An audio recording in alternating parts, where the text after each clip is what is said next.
The school, it's a place we all spend so many years of our lives. But have you ever really stopped to think about what it is? It's so much more than just a building with classrooms. In a way, it's the engine of our entire society. So today, we're going to unpack the huge role the school plays in shaping not just us as individuals, but the future of our world. This quote right here really gets to the heart of it. Just think about that for a second. The doctors, the artists, the engineers, the leaders of tomorrow, they're all starting their journey in the very same place. This isn't just about memorizing dates or formulas. It's about constructing the very foundation of what a nation is going to become. The stakes are just incredibly high. All right, so to really get our heads around this, we're going to break it down into 4 key parts. First up, we'll explore why the school is considered the absolute cornerstone of society. Then, we'll pop the hood and see how this engine of education actually works. After that, we'll look at how school does more than just teach. It builds a whole person. And finally, we'll take a quick trip through its past to better understand its future. So, let's kick things off with Section 1 and tackle that really big question. Why is the school seen as the most important institution we have? What gives it such a central, critical role in our lives? Okay, so at its most basic level, here's what we're talking about. A school is set up to pass down knowledge, science, and all those essential life skills from one generation to the next. But check out that last part. It's also there to instill values and discipline. See? It's about what you know and who you are as a person. It's a 2-for-1 deal. And this is where we see the school's powerful 2-part mission in action. On one hand, it focuses on building the individual, giving them the mental and social skills they need to navigate the world. But on the other hand, by doing that for millions of people, it ends up building society itself. It prepares us all to be active participants in life. And that's why it's so much more than just a place for books and tests. It's where citizens are made. Okay, so if that's the why, let's jump into Section 2 and figure out the how. How does a school actually get all of this done? How does it function as this engine of education to hit these massive goals? Now, what's really fascinating is that education isn't a one-way street. It's a whole ecosystem. You've got the teacher there to guide and encourage. You've got the student who has to be committed and really try. Then there's the administration that organizes the whole environment to make learning possible. And finally, you have the family providing that crucial support from home.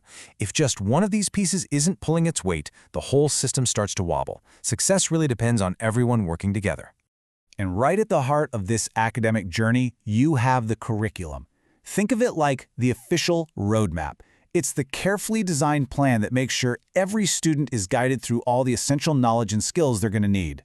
It's literally the blueprint for building that foundation we were talking about earlier.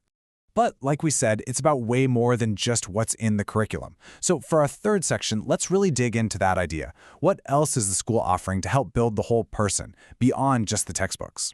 And this is a great way to visualize it, isn't it?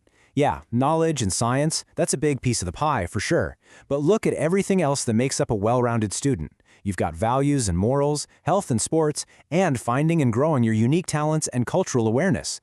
A truly great school is firing on all 4 of these cylinders. So how does a school pull this off? Well, it uses a whole toolbox of different strategies. Those school activities and clubs, they're not just for fun. They're for discovering what you're passionate about. School discipline isn't about punishment. It's about creating an environment where everyone can actually focus and grow. It's this whole mix of programs that helps build not just a good student, but a confident, capable person. All right, this brings us to our final section, where we're going to zoom out and put the school in the broader context of time.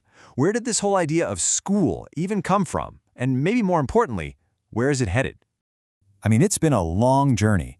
Education didn't start in a formal classroom. It began informally. In homes, in temples. But as societies got bigger and more complex, we needed a more organized way to do things, and so schools were born.